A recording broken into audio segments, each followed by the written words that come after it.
ನನ್ನನ್ನು ಹಿಂಬಾಲಿಸು.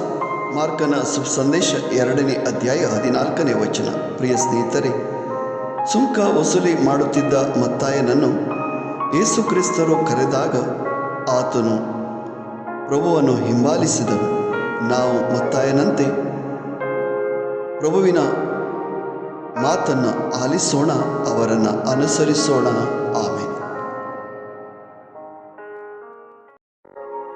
ए म्हज्या फाटल्यान मार्कवेश्वर 2:14. सुंक वसुली करच्या लेवीक जेजून आपयले. तक्षण तो जेजू फाटल्यान गेलो. मातेवा बरी आमी जेजूची उतरां कान दिवया आनी ताचो पटलाव करया. आमेन.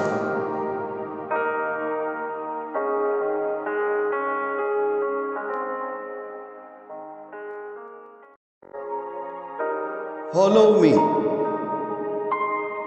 Mark chapter 2 verse 14. Have a blessed day